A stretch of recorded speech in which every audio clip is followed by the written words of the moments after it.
Oh!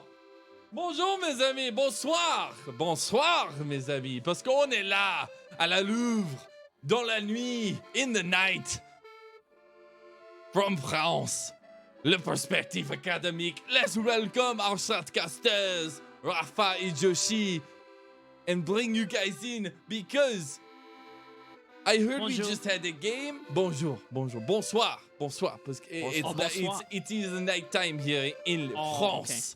Okay. Just to make sure we're keeping it role playing, okay. So my friends, we're closing down here, okay? And I hear that you guys have some awards you want to add to the Louvre in the Perspective Academic exhibit.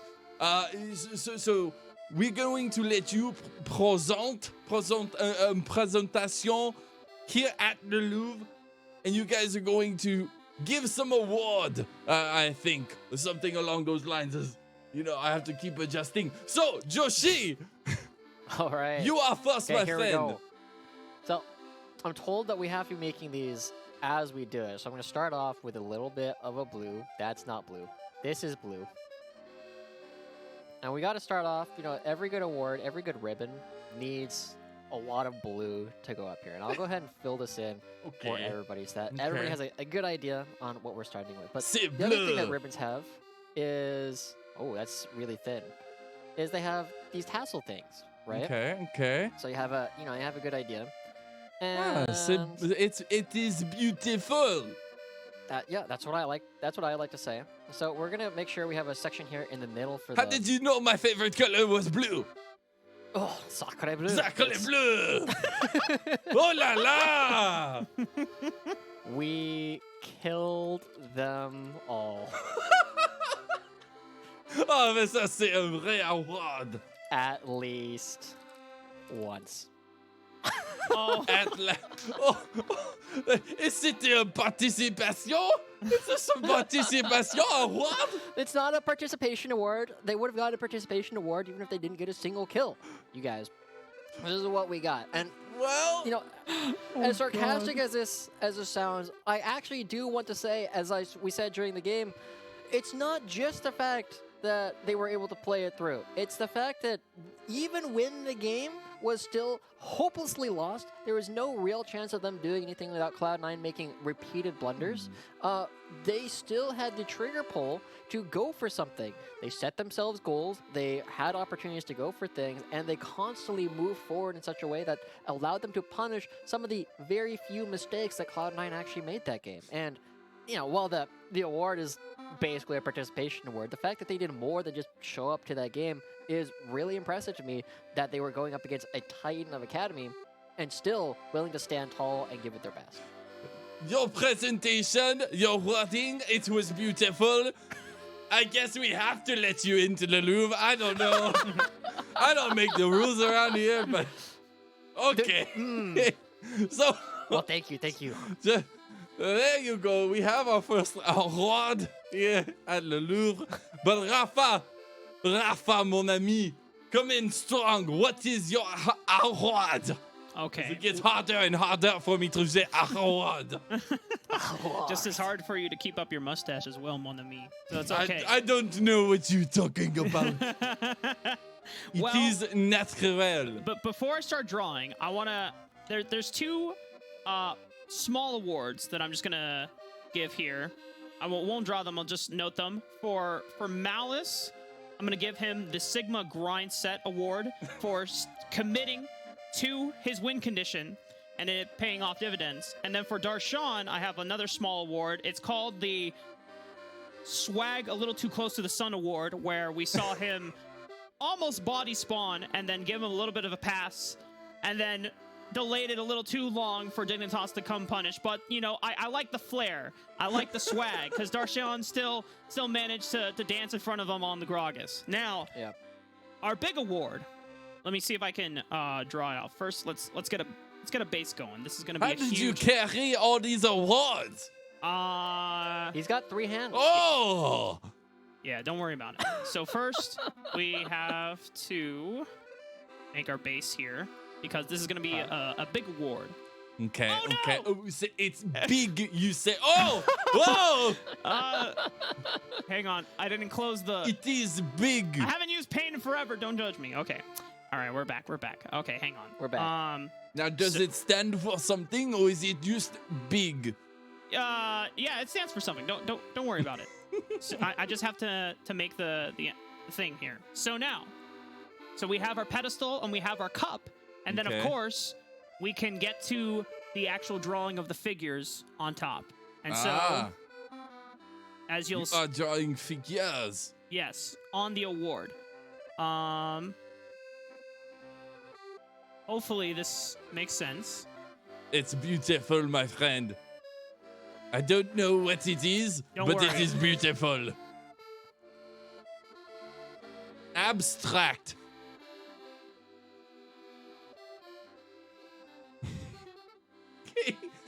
he looks scared. He is terrified. I hope you. So this award is called the longest I ran down someone award, and that goes to Copy as he chased poor Darkwings through 3 turrets all the way into the base. And Instantly, you get the highest pedestal at Le Perspective Academic Exhibit. Oh, mon ami, c'est trop bien. Oh, that was wonderful. And you had 3. Joshi, where are your other 2? We'll get you later, all right? But I'll mes find amis, them. I'll it was work on them. fun. It was a blast. But I've got to go home to my baguette. Goodbye. So now I'm starting to wonder, is the baguette just his lunch or is it also his wife? maybe. I mean, it is now nighttime, so it could be like a second dinner at this point, or dinner if they just eat that late. Wink. You know. I don't know. Maybe it's dessert time over there as well. Because Who knows? I think France is what, a 7-9 hour difference if we're assuming by depends. California time. Yeah. I mean, California time is the only real time, right? Still pretty sure you don't live in a real time zone. It's true. Mountain time doesn't exist. Sag. Yeah. Actually, there's something that Kelsey said that I was pretty entertained by, and I'm curious what your thoughts on it. Were you confused as a child when TV shows were actually coming on? Dude, Because I always said all like the time because 9, 8 century. because like we never watched like local television, which is the only time they would actually talk about time zones for us. Oh man, but it was always Pacific or Central or Eastern. And I'm just like, what? When does that actually start for us? Well, we'll find out in just a second because we do know when Mazel comes back, and that's going to be 3:39 Pacific time, which is right now. Great. Oh man, the trains are running beautifully. I just had to, pop out for a second and go do some There you stuff. I go. heard it was dinner. I mean, it's lunchtime right now. Anyways, that game, we're gonna blow right past it because as you guys were kind of Yeah. mentioning, it was a bit of a scrim game there. But looking forward in game 2, this is what Dignitas are known for, fighting back in the series. So I'm very excited, guys, get your guys' perspective really quick before we get into the draft about what Dignitas can do and what we should see from them. Did you say So- perspective?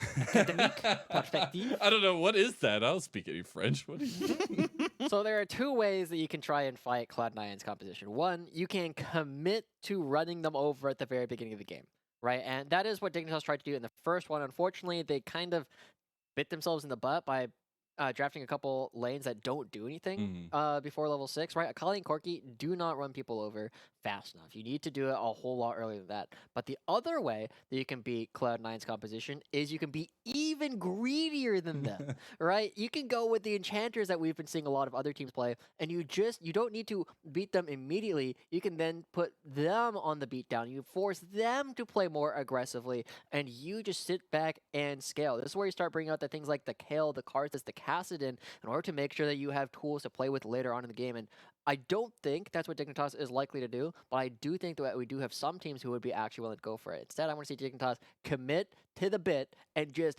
play a bunch of things like the Renekton, play the Nidalee, play something that is going to win by minute 5 so you can actually shut down everything Cloud9 has been scaling into. I guess then is it just smooth sailing for Cloud9? You just keep doing what you're Yeah, doing. probably. See if we get any enchanters today or whatever they want to do. No, man, you got. You're probably right, but you know, I feel like it's disingenuous to any fans of Dignitas in the stands right now. It's like, come on, guys. There's like not even a sliver of a chance for Dignitas. I will say, although it's probably not likely, as a lot of Dignitas's identity for the first round robin has been built on playing through XU as an early game engine, right? XU has played scaling carries in the past. Graves is probably his other most signature champion, and it's something that we saw when he was on Cloud9 Amateur last year pull out to great success. In fact, during the summer when everyone was still on the Xin Zhao train, I think he was one of the first junglers in the amateur proving ground circuit that brought Lethality Graves back, and then everyone started adopting it again. It was truly terrifying. I want to see if Gwyn actually is able to be picked up here and see if Gwyn comes through, because I feel like Gwyn has been insanely high priority, but I guess we'll find out very quickly as we're ready for our second game of this second series. So fellas, take it away. Boy, Lennon.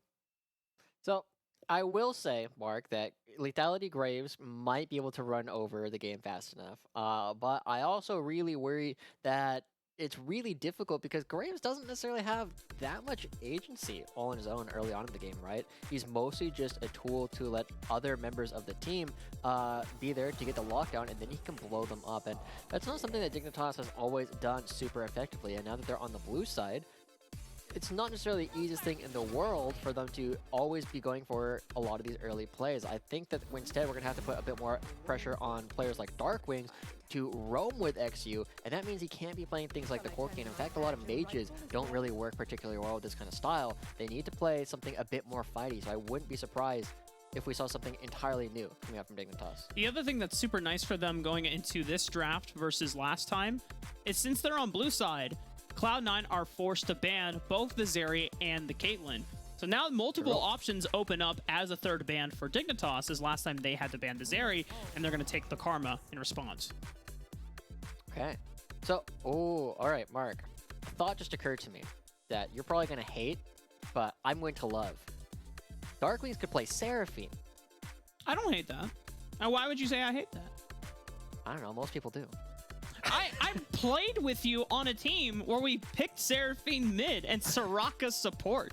I'm okay with it. Yeah, it's not a particularly like interesting style to watch, but it's the kind of thing where I think they could actually have a lot of success if they went with like this double enchanter style, because Udyr and Hecarim don't actually do that well into double enchanters. They need to actually have something that will allow them to get through all of the healing, because these champions don't do that much damage. They're just really hard to kill, but if you can grind them down, it prevents Cloud9 from really going for a lot of these characters. Now, is Dignitas going to be willing to do that?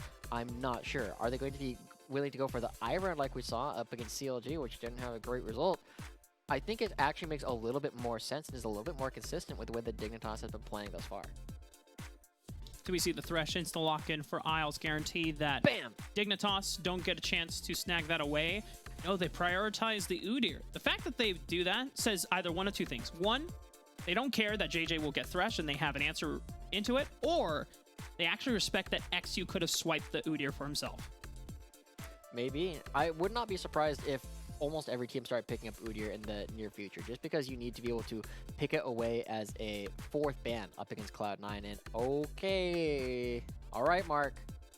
Okay, going back towards the Thresh, I do like this a little bit better, not committing immediately towards the Jarvan, because now you do have some tools, right? You aren't committed to playing super aggro in the early game. You do have some scaling ability. You can play a greedier composition up against Cloud9, but the Jarvan that they already hovered is not possible for them to do that. You cannot play a greedier style up against Cloud9 if you're going to be going with that. And if they go with the Lee Sin like this, yes, XU's had a lot of success on it, but we also just saw Cloud9 trounced them. Gauntlet has been thrown. I respect that Dignitas are not straying away from comfort pick and what has made them strong in the past. But we do go back to what you said earlier. If you're going to go for something like Lee Sin, then you have to have pieces that are supporting an all-in playstyle for the first few minutes of the game. You can't just go partly. You got to commit. Yeah. You got to commit to the bit. Got to follow the trigger pull. Got to follow XU. And Akali and Corki do not do that. It's not something where Dignitas can go back to, because otherwise you do not have any crowd control, you do not have enough damage early on in the game. There's no way that you can play towards the top half, and this bottom lane you could potentially play to, right? If JJ can step up and land some of the death sentences onto King and Isles, there are opportunities for them to win the 3v3 down on the bottom side. That's not the easiest thing to do in the world. You want to make sure that Eclipse can be aggressive up against Darshan, and doing it with characters like Akali, who use up more than half of their energy to throw their first Q, doesn't allow them to do that. Like that Dignitas are banning some of the problem makers in game 1, like the Tryndamere, as that is a good flex between both Copy and Darshan. I wonder if they would also ban the Akshan away, because that has been a pick that Darshan has loved, and it can create a lot of problems in terms of trying to guarantee priority for Eclipse. Would not be super surprised, right? Because it is something that Darshan has been one of the few people who really loves.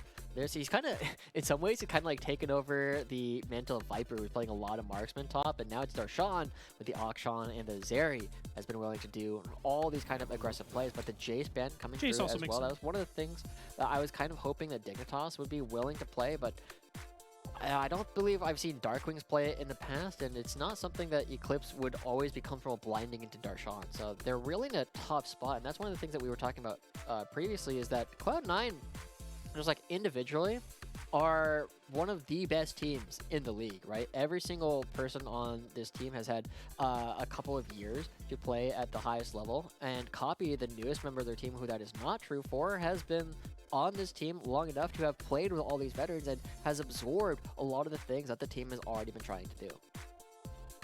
Dignitas will have to blind their top laner, as Cloud9 will commit their last pick for Darshan to counter.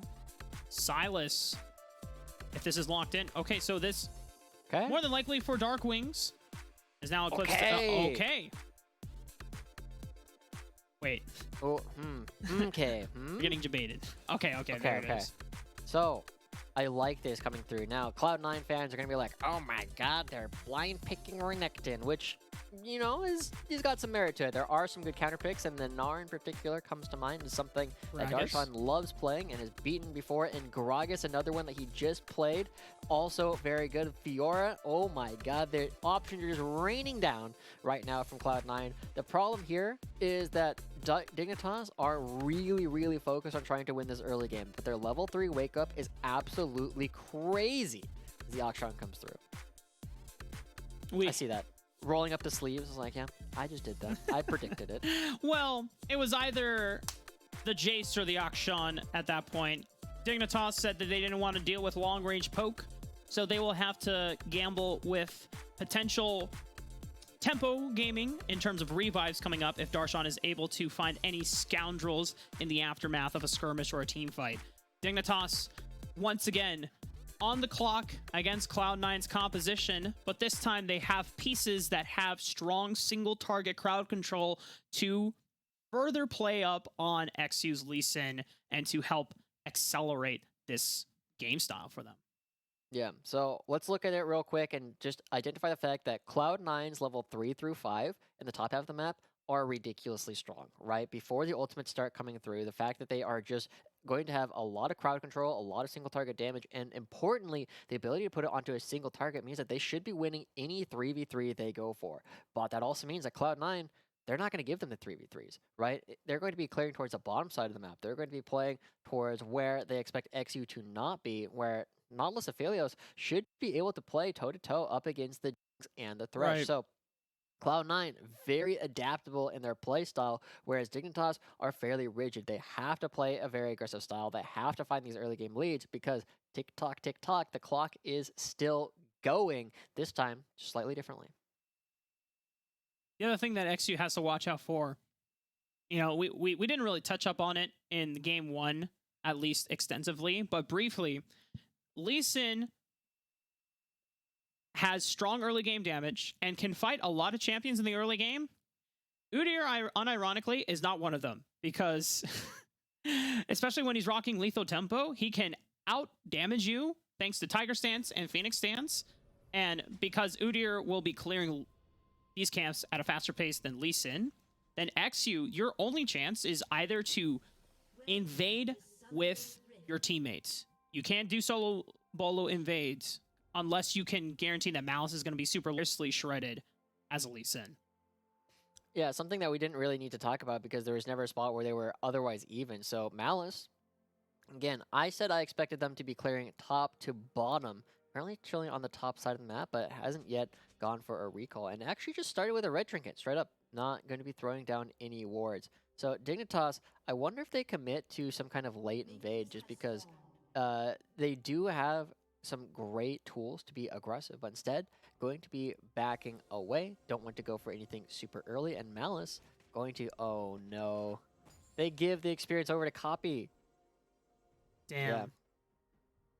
Oh, Malice. Are they going for a delayed invade? Oh my goodness. This is... And XU is going to spot out Malice getting over the wall, but Eclipse is still in the bush. Wait, they have no... Do they have any idea that Eclipse was in there? Or I guess they just walk it on out. Darkwing wants to collapse and make use of the level 1 advantage. Malice doesn't have ways to get out because he burned Ghost. And Dignitas, this is one way to start off of a crazy level 1 flip by just contesting Cloud9 at the blue buff. Absolutely crazy coming through. Remember what we said where Corki doesn't do anything early in the game? This is a perfect example of that, right? He just doesn't have any damage, isn't able to follow anything up, and so even though they had a slight experience advantage to start off the game, now, because 2 kills going over to Dignitas, they are going to be hitting their level 3s a little bit faster. That'll give XU a lot more time to play, because he's faster than Udyr now, because he's an entire camp ahead.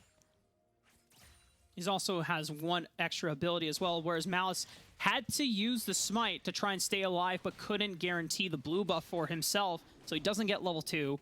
So his clear is completely decelerated at this point. So we are at a spot where we have to flip things a little bit. Cloud9 are now going to be the ones playing at a deficit. They're going to be missing out on the flash topside. Darshan is a very obvious target upcoming in the next couple of minutes. Malice, with the Ghost, is not ahead of Lee Sin in terms of actually getting some farm down. So this is going to be a question for Cloud9 fans. Are they going to continue to the playstyle where they play really, really slow? They just let Malice farm over and over again? Or does Malice now try and commit to make sure that they don't continue to lose out early on in the game? Because you know XU is going to be going for ganks.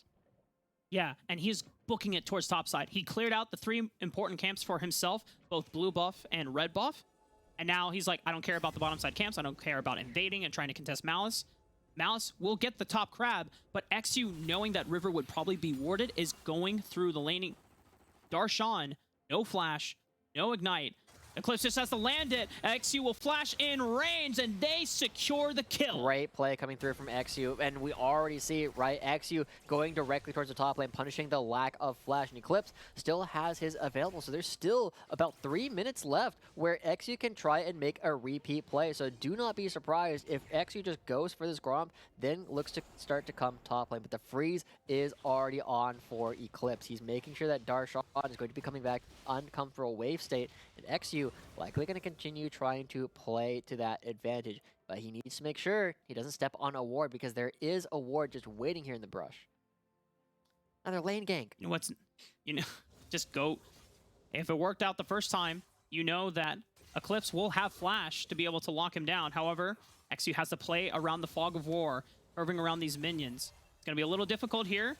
Eclipse tries to get in range, and Darshan forced to use the grappling hook to get out. Okay, that is going to be, again, so this is the gamble that Malice is constantly making. He's saying, you guys will not get a large enough advantage with your early game junglers for me to not have a big advantage from farming, right? We are already seeing 2.5 camps is the advantage for Malice over XU, but now Dignitas looking to try and dive.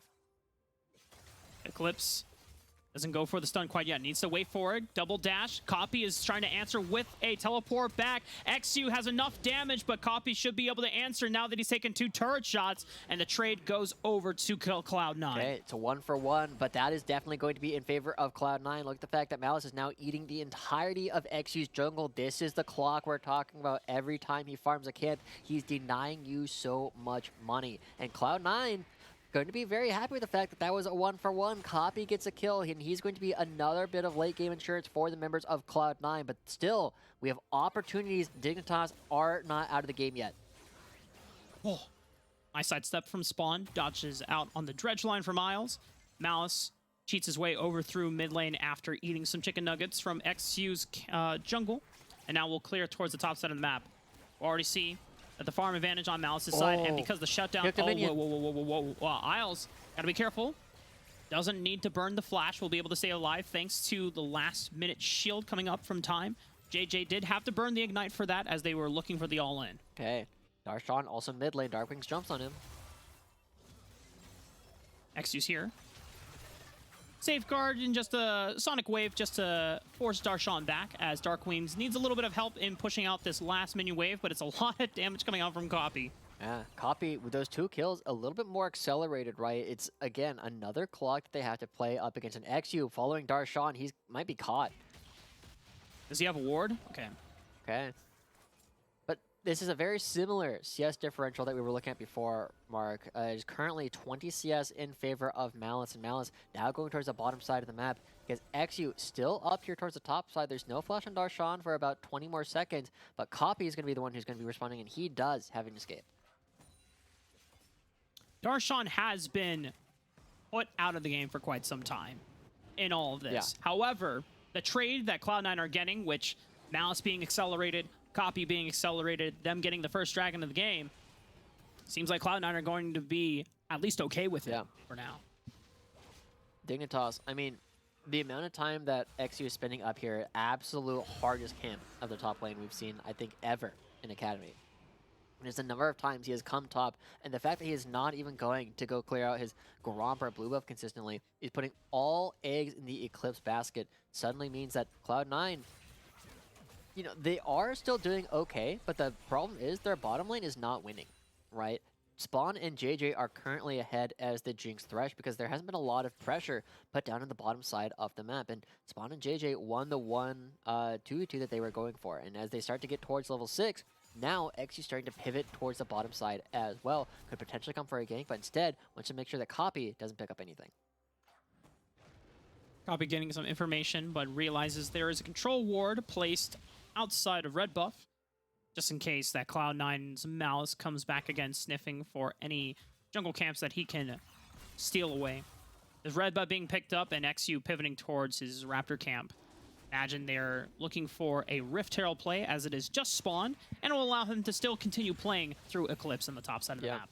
Okay, so we're past the 3 through 5 level window that we were talking about, where Dignitas are completely uncontested. We are now starting to get to a spot where Cloud9 don't do peanuts for damage, right? Corki is suddenly a real character.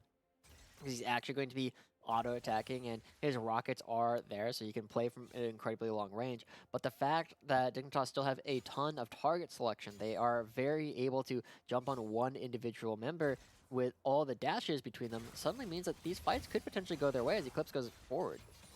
Oh, that's a lot of damage on a Darshan. He still has Flash, and he's keeping his distance, knowing that Eclipse, expending a majority of his cooldowns, will not be able to get any more damage down. Has to catch this wave, Malice sticking around, making sure that XU wasn't going for a dive on that huge crash, but XU taking the opportunity to take the Rift Herald instead.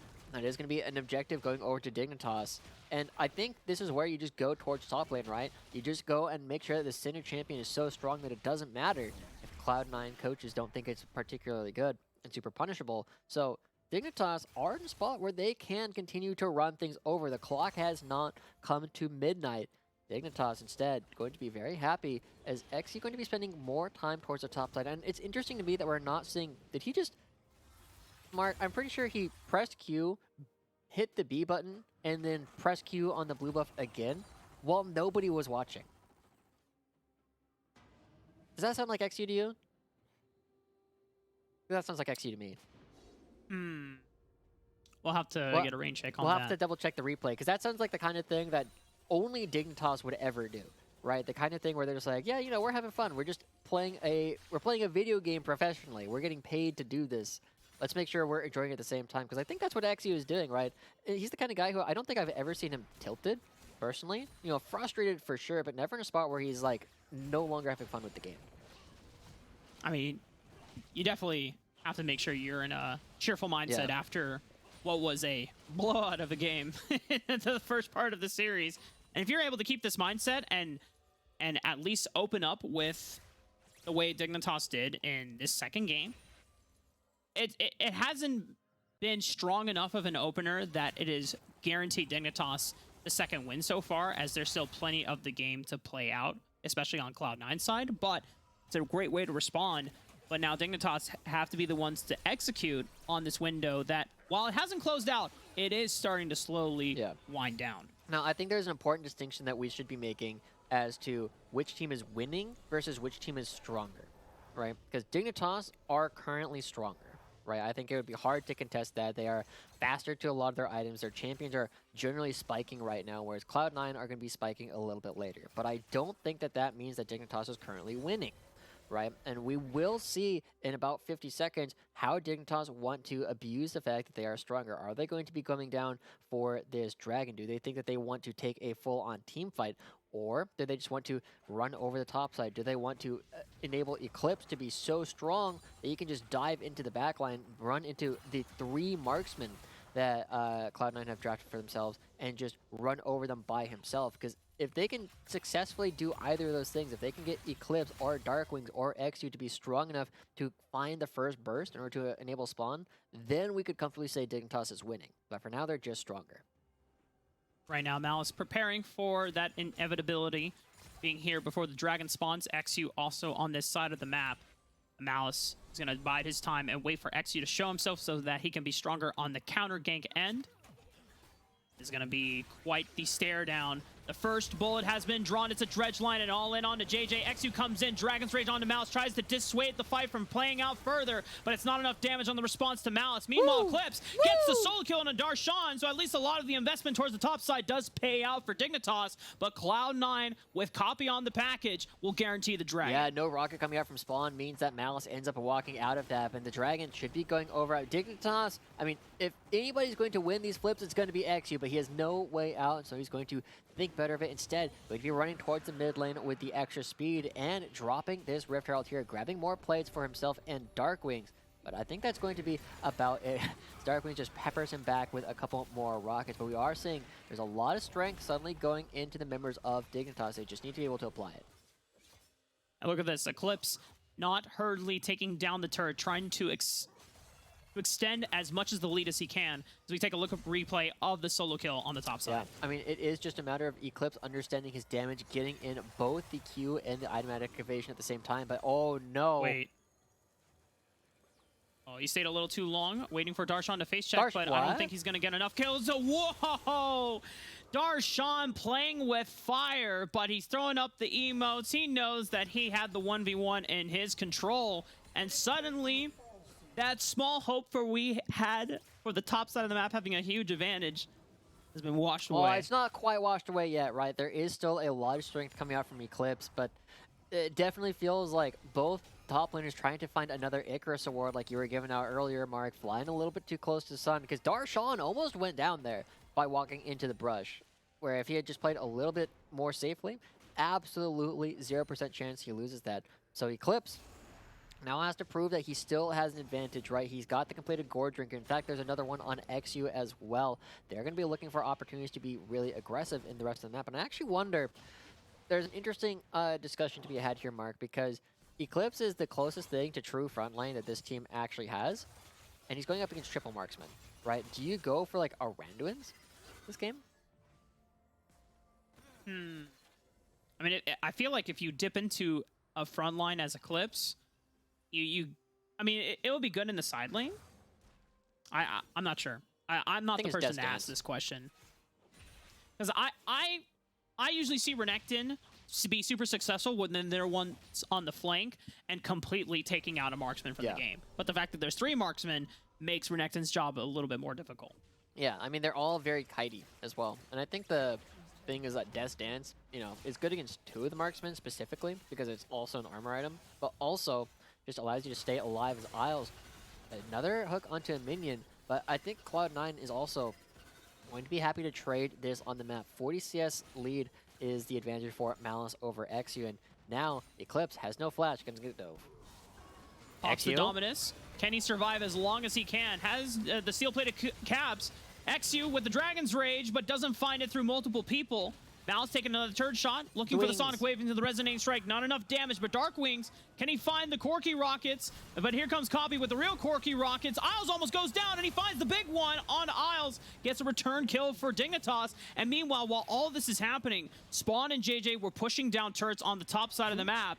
However, okay, it looks like JJ won't get spotted out by Akshan here. Darshan looking for Spawn instead. Going to be hunting around, but nothing going to be going down. It is going to be a couple of kills traded back as Eclipse started off with 4 assists. Now he's got 2 deaths as well. So we are quickly coming to a spot where it's not obvious that Dignitas are stronger because they're not grouping as well. This is the same thing that we saw in Golden Guardians versus Team Liquid. Golden Guardians were faster to a lot of the plays. They brought more members. They were picking apart the composition that their opponents had. And now Cloud9 also faster to a lot of these plays, and it means that they're allowed to pull all of these bruisers in different directions where it's incredibly difficult for them to actually coordinate where they're going to be trying to hit. So XU, we saw, wasn't able to be super effective in that last replay. He wasn't able to necessarily find anything, and it needed to be Silas coming down as the third one to have the necessary power to actually take some of these kills away from Cloud9. 2,000 gold lead for Dignitas still at this point in the game. As we talked about before, just because they're stronger doesn't necessarily mean they're winning. They're making decent moves, and they've taken open a lot of the structures through the top side of the map, but they haven't quite done so through the other side. Now we gotta see them cowboy up, right? Get on the horse, chase multiple people down. Dark Wings is going to still be scaling as the Silas for quite a while longer, right? He's got a lot of items. He will do a lot of damage later on. He's also a character where Frozen Heart isn't the most ridiculous thing in the world, but ooh, barely not going to be landing the chains onto Copy. So we are at a spot where I think they can still make plays really aggressively, and as they are coming to this dragon, they will be there first. 2 dragons have already been picked up by Cloud9, so they are 2 away from Soul Point, and it's Hextech Soul, which is pretty daunting to go up against if you are Dignitas. The fact that Dignitas, they're going to be the first ones to the river, gives them a lot of control over this choke point. Malice has to be the one that enters first alongside Isles, because Isles doesn't have flash anymore. So if he gets caught out, he will go down. Darshan, being super squishy, though, cannot frontline it as he gets eaten by the super mega death rocket. Dignitas, oh my god, Dark Wings almost takes out Copy as well, forcing him into flash. Okay, that's going to be a dragon coming through. Darshan having a bit of a rougher game this time around as Dignitas constantly able to punish him. And now Rift Herald goes down in the mid lane. Dignitas are in a spot where they are slightly ahead as another hook lands. Okay, into Chompers as well, but Isles with a great re-engage. Double knock-up with the death charge takes away any advantage that Dignitas were looking for in that exchange. Copy teleports, has package available. Does he want to go completely insane? No, not quite. No sicko mode. No sicko mode. He will not dive past 2 turrets like he did on the Tryndamere in game 1. He's going to be playing with a little bit more restraint. Just the threat of the package will force Spawn away. But we get to see why it's very difficult for the members of Dignitas to just challenge Cloud9 head on, and that's something that they need to figure out how to do. They weren't able to go for a lot of flanks last game because they were so far behind. This game, they still need to do it because they don't have any real way to get fights started all on their own. They're reliant on JJ going for hooks if they just want to line up and fight. And Cloud9, that's how they want to fight. They want you to just run at them directly because they have marksmen. They have Udyr and Nautilus who are going to be creating space for all of these marksmen to run around. But XU coming for a flank. Does he find him? Bonk. Ward hop, Dragon's Rage right into an alligator. Darshan goes down for the 6th time in this game. Dignitas, however, even if they are able to find another kill, though, Darshan, because he has a lot of deaths, he's not worth as much gold, so it's not going to be a huge boon for Dignitas. But still, you're taking him off the map. That means he can't farm. And Darshan is one of the few places where there is a significant lead in farm going over towards the members of Dignitas, right? You're down 30 in the mid lane. You're up 30. Oh. Okay. Wings? He should be fine. Oh, wait, never mind. Oh, God. I didn't realize Malice was on the other side of the map. Yep. Your dyslexia kicking in again there, Mark. didn't realize it Yeah. applied to champions. But Spawn and JJ should be able to pick up this mid lane. And Rocket going to be stopping. Oh, it doesn't even stop. Okay, it stops Copy's back, but it doesn't stop Malice's back. And so Dignitas going to be picking up multiple structures for themselves. They get the mid lane outer and the bottom lane inner. So they continue to maintain about a 2,000 gold lead, staying just barely ahead of their opponents. And I think at this point, we're at a spot where the gold lead is starting to matter less and less and less. But the tempo is going to be way more important just because of how much Dignitas have been able to play with it. Every single time they are closer to an enemy structure, they're usually able to pick it up because Cloud9 is very willing to trade them.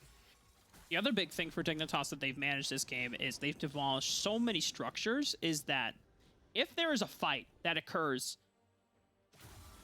past the 25-minute mark where the death timers are long enough, it could either be super game impacting for Dignitas because it will be enough time to take out an inhibitor, and if it's all 5 members, you could potentially look to end the game. That's very true, right? One of the things that people kind of forget about is as the game goes later, the fact that structures are not on the map is any mistake becomes more and more punishing. But Dignitas, they're the ones who need to be very careful actually getting these fights started because they're going to get poked out by Copy if nothing else happens during all of these dances that they've been going for. So that's why Dignitas now starting to look for flanks in the mid lane. King has to back up, but Isles might be the sacrifice. Immediately flashing away. As soon as you see Darkwings next to you in your peripherals, you're like, I gotta go. I'm in danger. I don't want to go die. Gotta be like, what is it, Ralph Wiggums? Is that his name? I think that's his name, yeah. You don't want to be that one. You gotta make sure you get out of dodge. And hey, 70 seconds, 65 seconds until the team fight timer counts down. Another clock that we have going in on the game. Dignitas are going to be here first. So let's go back a little bit, I think, and actually judge how many minutes we are to midnight at this point when Cloud9 just automatically win. And I think it has become less about Malice this game, as we were previously talking about, and more about Copy. Right, Copy on this Corki has 2 items completed. The Ludens is done, as well as the Muramana fully stacked up. But crucially, for this fight, he doesn't have his package available. So he's just going to be the annoying rocket Yordle as opposed to the bomb Yordle in order to try and create some space because Dignitas are going to be the ones here first. Alice will be face checking, has Ghost available, so he could try and run away if things get a little hairy for him. XU is on the other side, though. Is he trying to bait this one in? Dignitas gave up JJ a lot of space. getting some vision on. Cloud9 are now in the river, but they're not quite out of the river, but Malice is dancing in and out and allowing the rest of Cloud9 to be able to funnel in safely. Dignitas not really getting a chance to punish their position, but now they force Cloud9 towards the right side of the map.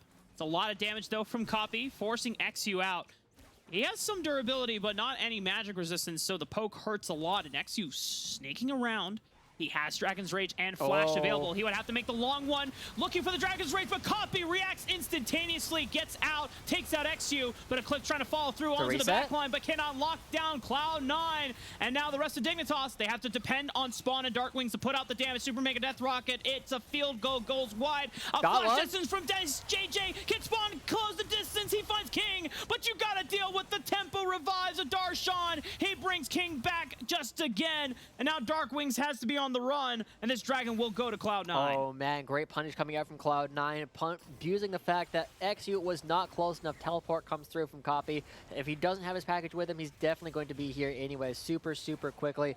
And the amount of pressure that Cloud9 is able to put on this game is insane now that Copy already has his items completed. You can see him trotting around, just very happy little Corgi as well. But XU was pushed into such a spot where he had to go for this flank, and Cloud9 are able to pounce immediately before XU can get in. You see, he just goes down before the Dragon's Rage is even done. And with Eclipse diving into the backline, the 3 marksmen are pulled away, but the front line is so tanky coming out from Malice. He's able to take 1v3 in Spawn, JJ, and Darkwings, and still come out alive on the back end. And even a heroic effort from JJ tries to lock down the backline for Spawn. You take out 1 marksman, but there is still 2 more that can still finish you off, and they burn so many tools to make that work. Cloud9 They're still technically down in gold, but we're at the point where with 3 dragons to the name on Soul Point, Dignitas are running out of options once again. See, I thought I was going to make a Thanos reference about the inevitability of Cloud9 earlier, but now I think it might have to be a Hydra reference instead. You know, whenever one marksman falls, 2 rise in its place. It is, they're just like trying to masquerade as all of the Marvel villains in the course of one movie, but Dignitas gonna have to try and find one way to be like Hercules and make sure that you actually, oh my god, cauterize every head that they actually take down. But Copy, 5 kills, now has 3 completed items, and we thought the poke was bad before. It's even worse.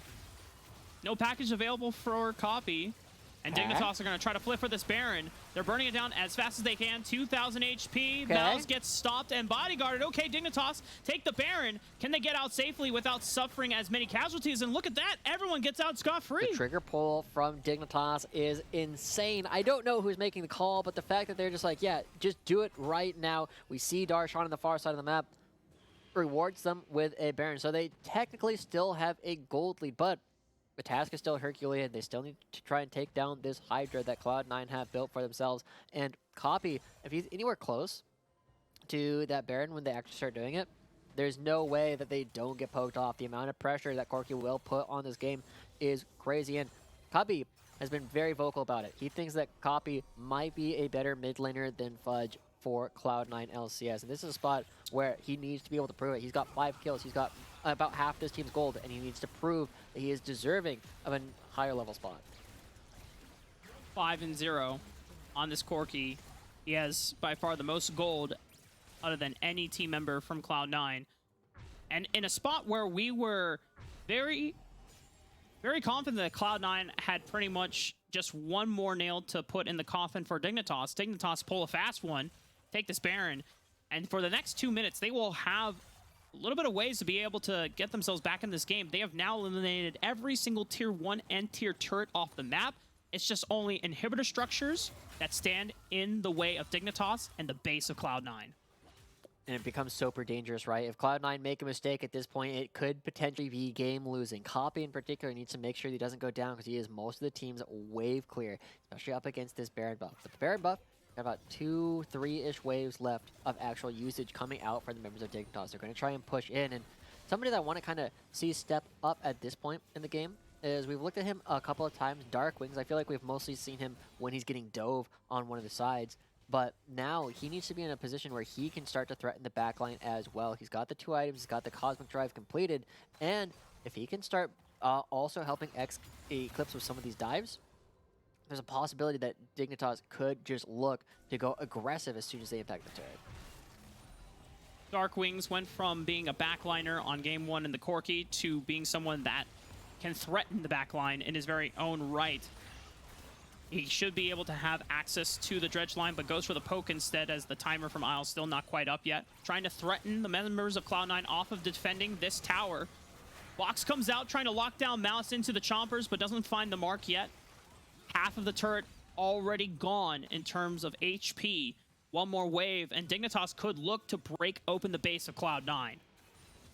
It's very tough for them to still try and do it right. The Baron buff is going to be disappearing here in just a second, so Dignitas are going to have to back away because there is a Hex Tech Dragon to fight for. This is happening at the worst possible time. Copy still has a package available, and he will have it up for this upcoming Dragon, and this is going to be it. Dignitas basically have to flip for the game right now. They can't afford to give over this Hex Tech Soul, and so they have to flip by fighting, or XU can flip that weighted coin and try and steal. There's no teleport either for Eclipse or Darkwing, so no crazy flanks can be made unless Darkwing sneaks into Fog of War. But a beautiful blue trinket ward from Cloud9 will spot out Darkwings. Darshan on the hunt, pursuing. Cloud9 maintaining advantage and holding this position through the bottom river entrance. Eclipse trying to make his way through the top side, but can't find it quite yet because he's face-checking right into King, and he's going for it. The rest of the members have to commit from Dignitas, but Cloud9 just instantly collapse on the weak side of the flank. Take out Eclipse from being able to participate. Now Isles will go through the rest of the team. Dredge line into the depth charge, finds multiple knockups. They lose another member onto Dignitas. Multiple low bar members from Cloud9, but no one is dropping quite yet. They're holding strong. Dark Wings still alive with Spawn and JJ, but XU also down. Makes Super Mega Death Rocket onto King. You can tell how badly Dignitas want to get into the pin and contest them, but they just can't. It's just too dangerous, and Dignitas will succeed the soul over to Cloud9. Cloud9 perfectly cycling people who were tanking damage coming up from Spawn. Spawn never finds the first kill, never gets to reset because Cloud9 go in and out, but another attempted flank coming from Dignitas is snuffed out by the members of Cloud9. This time it was Eclipse coming out from one side, but just going a little bit too early. The rest of his team were not able to back him up, and because they're just losing members early on in these fights, it's really hurting their ability to actually take things out. Yes, their gold lead is still there, but out going up against a Hectech Soul, it means nothing. Say the phrase, Josh. What are I'm in Cloud9? danger. No. I was looking for the Thanos. Oh, I am inevitable. I can't snap, so I'm gonna have to click with my tongue. You can't snap? I can't snap. Oh, But wow. Cloud9 getting ready to snap Cloud9 or snap Dignitas out of the game. Hectech Soul. You know, normally it's kind of hard to apply it, but Corky's pretty darn good at it with his ability to shoot from an incredible range away. That's going to be a turret going down. Now, Mark, with...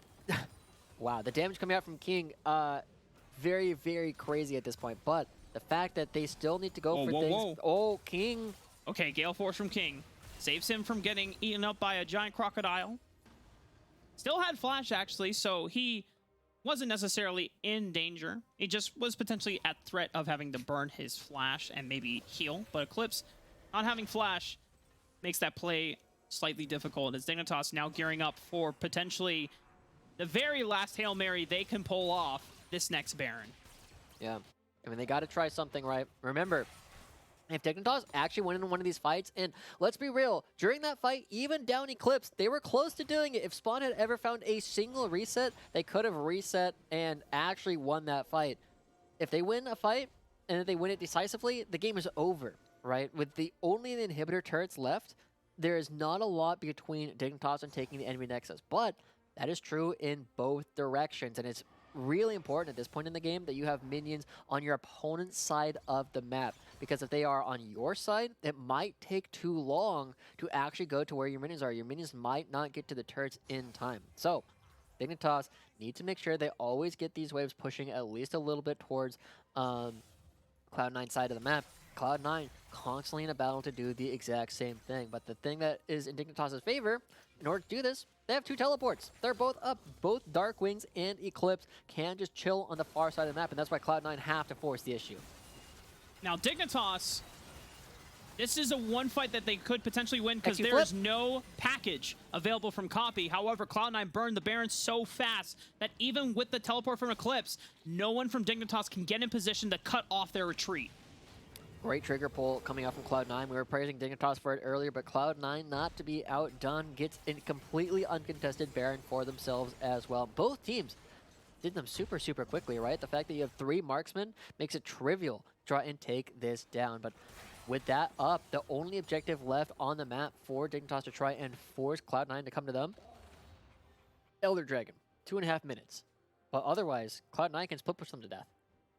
The only thing that is very abysmal about it for the side of Dignitas is that at Baron, Copy didn't have package. At Elder, in the next 2 minutes, Copy will have package. And I imagine that Cloud9, even if a package comes up earlier, they will just sit on it and wait for the Elder to come up so that they can threaten them off of it. And by then, oh no, if Cloud9 pull off this pick, this could be enough to just end the game. It will be a huge numbers advantage. XU tries to save the situation, but Dark Wings already goes down. No Flash available to save himself out of that one. Cloud9 now in the base of Dignitas will look to annihilate one inhibitor at the very least.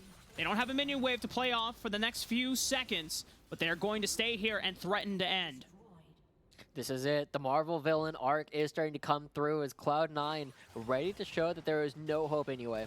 Oh, and XU was looking for the hero moment, tries to find the insect on the King, but it gets stunted by Malice with the bear slap stun. A teleport from Darsh. or copy will allow Cloud9 to pour into the base. A package coming through separates the members of Dignitas, and no one from Cloud9 goes down in the siege. Dignitas tried and had a more competitive game, but in the end, it is still Cloud9 that reigns supreme.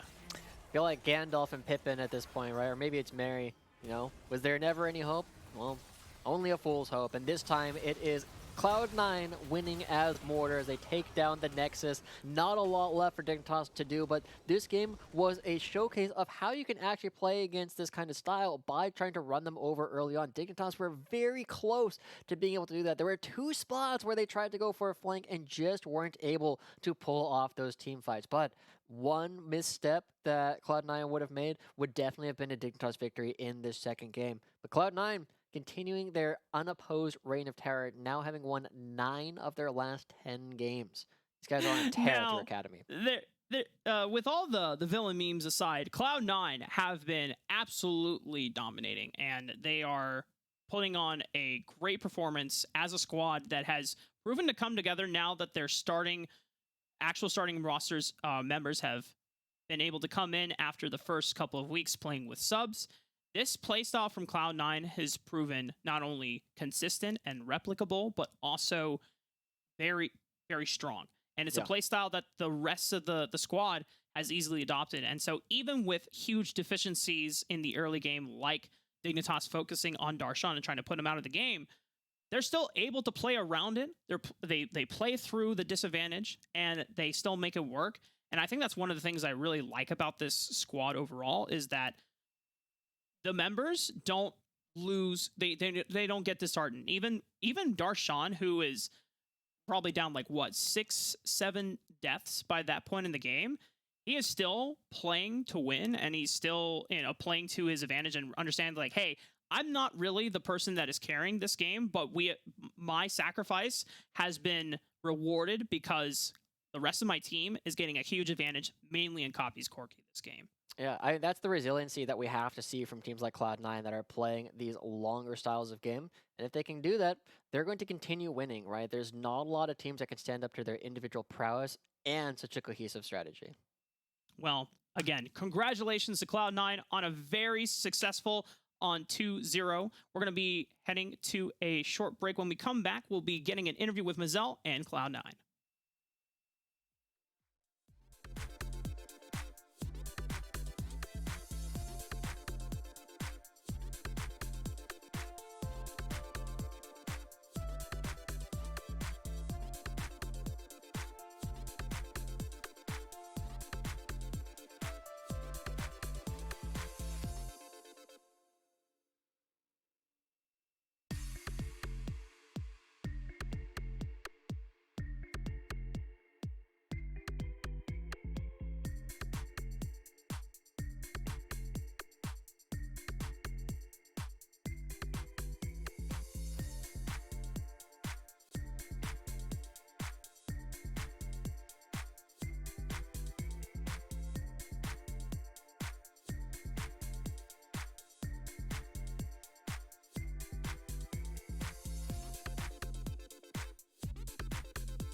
Welcome back, everyone. I am joined by the one and the only, the Malice from Cloud9 Academy. How you feeling, man? It was so fun to watch those games. A little bit tough on the second one.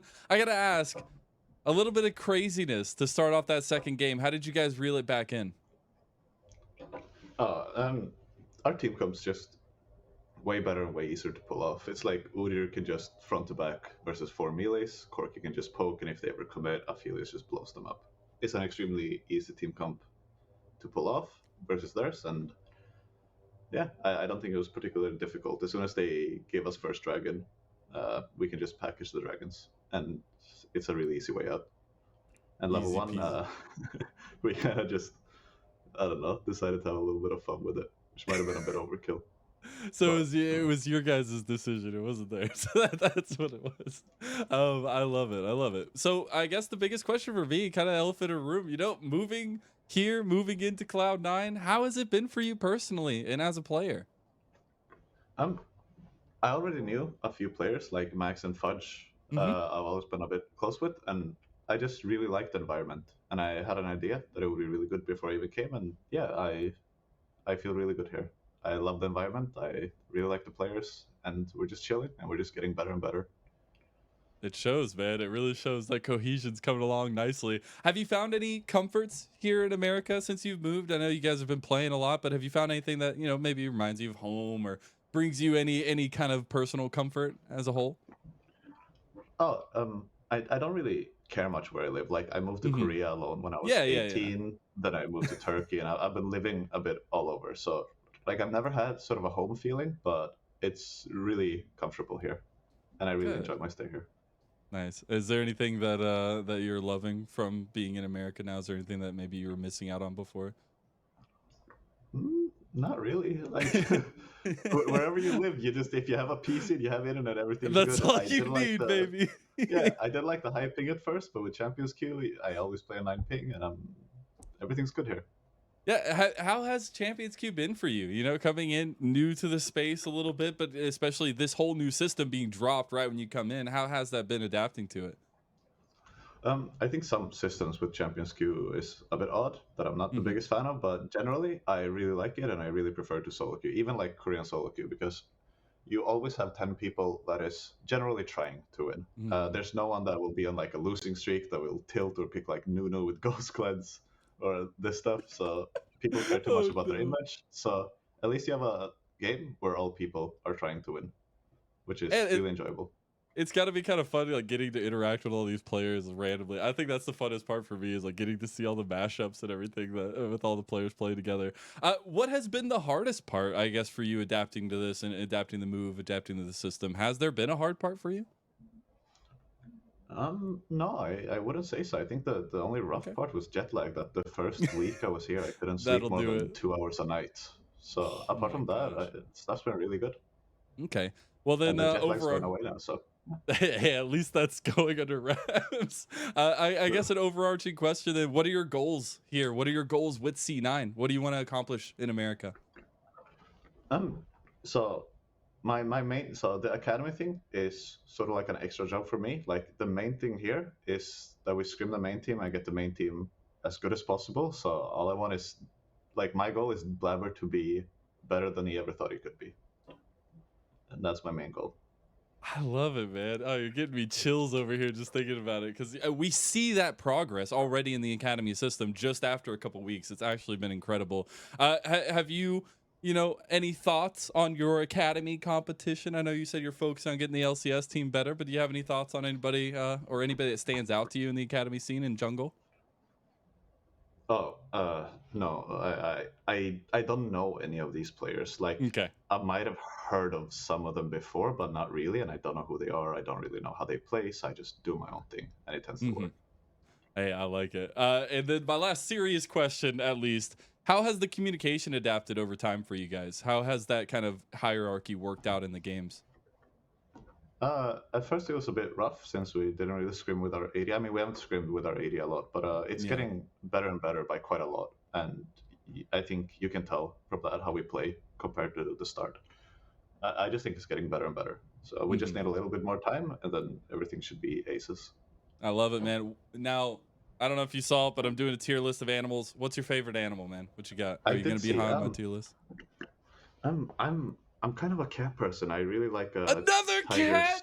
It's just the Okay, cat I like big dubs. cats. I like Okay. tigers, cheetahs, and black leopards. Or wait, panthers. It's one All of right. them. All right, you Or- left or out you one could- of my or- but- favorites, but big cats are the Yeah. way to go and the way to my heart. So thank you, Malice, for that one. Okay, but I will say the most based animal is the silverback gorilla. That's me Ooh, and legit. okay. Just Yep, trampling I through think your everybody jungle. can agree to that one. I even hear Rafa in the background saying, "Let's go." Let's go. Malice, I want to give you one last moment. Do you have any shout outs? Anybody you want to talk about here before we let you go?